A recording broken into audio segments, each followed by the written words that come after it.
Good morning. The February 28th, 2025 regular City of Knoxville Public Officer hearing is called to order at 9:30 a.m. I'm Nicholas Bradshaw, the public officer designated by the mayor as described in the City Code of Ordinances, Article 6, Unfit Buildings, and charged with addressing properties in the city that are out of compliance with the adopted codes of the City of Knoxville.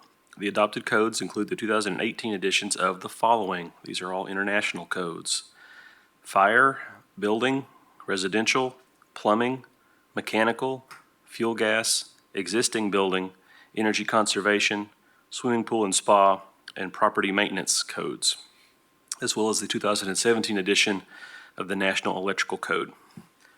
The public officer is authorized to hold hearings, administer oaths and affirmations, examine witnesses, and receive evidence and issue orders as the result of his findings in determining the condition of buildings that are dangerous, unfit, and injurious to the health and safety of the occupants and/or public.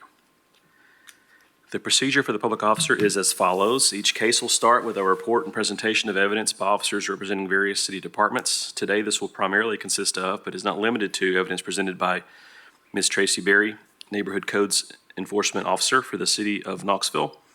Ms. Berry is employed by the City of Knoxville and is certified as a property maintenance and housing inspector. Following the city's report and testimony, the owner or owners and/or their legal counsel, as well as any members of the general public, will be given an opportunity to respond. The public officer has the authority to limit this time as per his discretion. Today's agenda will be modified to hear the cases of property owners present at this time and in the order signed up as you entered the hearing room. We make this accommodation to minimize any inconvenience to the owners and members of the public here today. For those actively participating in today's meeting, thank you. Your involvement and active participation is appreciated. As per legal counsel, I need to read the following notice of demolition into the record. Any person who intends to perform work on a structure that the public officer has placed an order against shall first make application to the building official and obtain the required permit.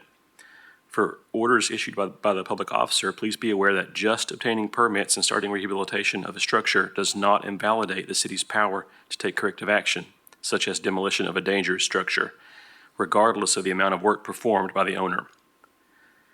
All orders are still in effect if the rehabilitation work has not been completed and the structure has not had all final inspections approved within the time provided by the order, or by an extension if one has been granted. Remember, if rehab is not fully complete or an extension is not in place, the structure may be demolished after the order time has expired or after any prior written extension of time has expired without any further notice given to the owner.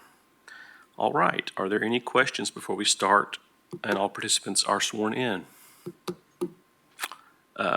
All individuals testifying today will need to be sworn in. If you are testifying today, please raise your right hand. Do you swear to tell the truth, the whole truth, and nothing but the truth, so help you God? I do. All right. Ms. Burke, please advise me of any individuals who arrive late and need to be sworn in mid-hearing. And with that, we will start our agenda. Ms. Burke, what is our first property today? 411 Glen Oaks Drive. All right.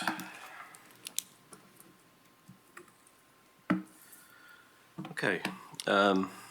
Ms. Berry, can you present the evidence? Yes. This property was inspected on June 2nd, 2021. The house was found to be in poor condition with electrical and structural violations.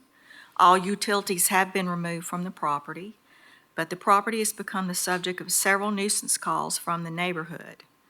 The property is frequently dirty and cluttered with rubbish and garbage. Several doors and windows are broken or are unsecured. There are visible signs of vagrancy at the property, damage to soffits, eaves, and siding. A 60-day repair order was issued in October of 2023, but the property has not been restored for occupancy. City has boarded the structure twice this year, and it is an ongoing problem with vagrancy. KPD has had 25 calls for service to this address since February of 24. And we've had 15 calls in the last 6 weeks. And we had an officer out yesterday with a new complaint, and we have had to send another boarding letter because the boards are being pried off. And we request an immediate repair demolition order for the main and accessory structure.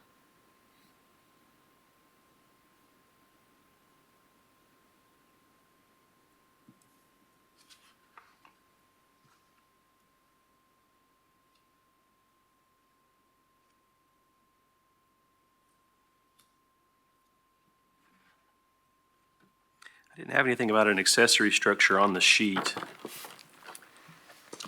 I think possibly what they're referring to is that, the tent in the backyard. Okay. Is that an accessory structure? We have previously considered tents. We've previously handled them as a sort of accessory structure. So we can. There have also been instances where we've handled them as part of the dirty lot. So while it wasn't originally noted, I think it was added to cover the bases, just in case. Okay. Is there anyone signed up to speak on this item, Ms. Burke?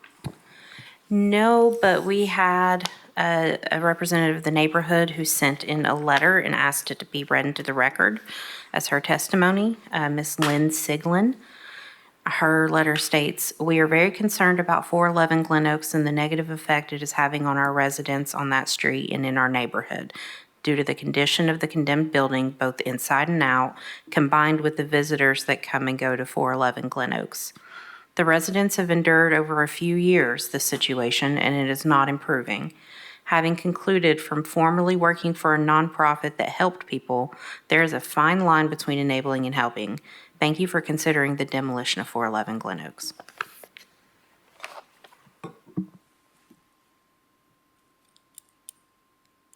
So there's nobody actively living here, correct? Well, there are people coming and going at the Yeah. house on a regular basis. One of the heirs will come there and stay and invite friends, and they will come whether he's there or not. So you don't ever know who you're going to find there or how many people. Okay. And there's nobody else signed up to speak on this item? No, sir. All right. Okay, I find that the structure at 411 Glen Oaks Drive, including the accessory structure, is out of compliance with the codes of the city of Knoxville, an attractive nuisance, and is dangerous and injurious to the health and safety of the occupants or public. I order the owner to repair or demolish the structure at 411 Glen Oaks Drive, including the accessory structure, immediately. If the owner fails to take corrective action, the structure may be placarded as unfit for human habitation and vacated and closed, and the city may cause the immediate repair or demolition of the building, with the cost of such corrective action being a lien and collected as provided in city code.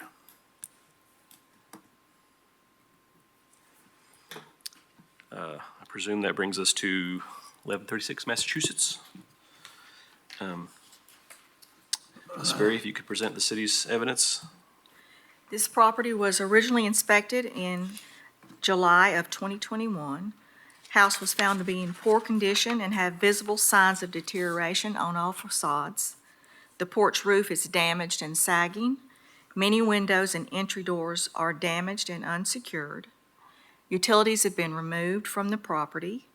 The house has been boarded up by the city.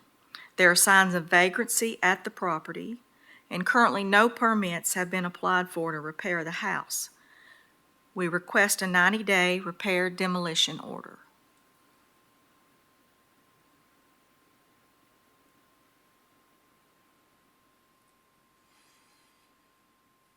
Thank you. Is there anyone signed up to speak on this item? No, sir. Okay. I find that the structure at 1136 Massachusetts Avenue is out of compliance with the codes of the city of Knoxville, an attractive nuisance, and is dangerous and injurious to the health and safety of the occupants or public. I order the owner to repair or demolish the structure at 1136 Massachusetts Avenue within 90 days. If the owner fails to take corrective action, the structure may be placarded as unfit for human habitation and vacated and closed, and the city may cause the immediate repair or demolition of the building, with the cost of such corrective action being a lien and collected as provided in city code.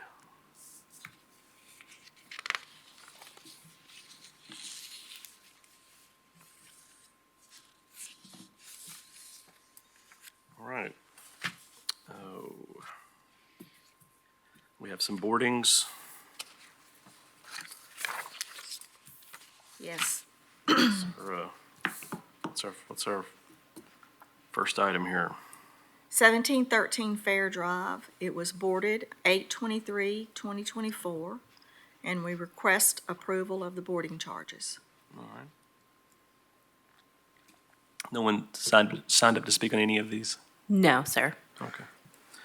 All right, I approve the boarding action taken by the City of Knoxville Public Service Department and affirm the charges related to the corrective action for the structure at 1713 Fair Drive due to the building being an attractive nuisance and dangerous and injurious to the health and safety of the community, being open and accessible to children and members of the general public. Next. 2014 Highland Drive, boarded October 7, 2024. We request approval of the boarding charges.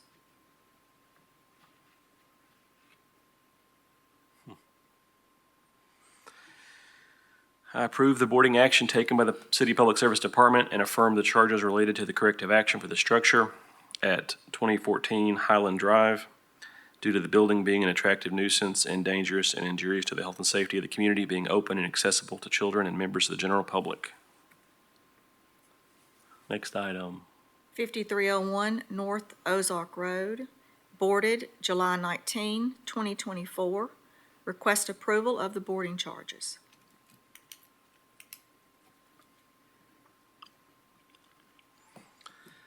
I approve the boarding action taken by the City Public Service Department and affirm the charges related to the corrective action for the structure at 5301 North Ozark Road due to the building being an attractive nuisance and dangerous and injurious to the health and safety of the community, being open and accessible to children and members of the general public. Next item. 2303 Parkview Avenue, boarded October 10, 2024. Request approval of the boarding charges. All right. I approve the boarding action taken by the City Public Service Department and affirm the charges related to the corrective action for the structure at 2303 Parkview Avenue due to the building being an attractive nuisance and dangerous and injurious to the health and safety of the community, being open and accessible to children and members of the general public.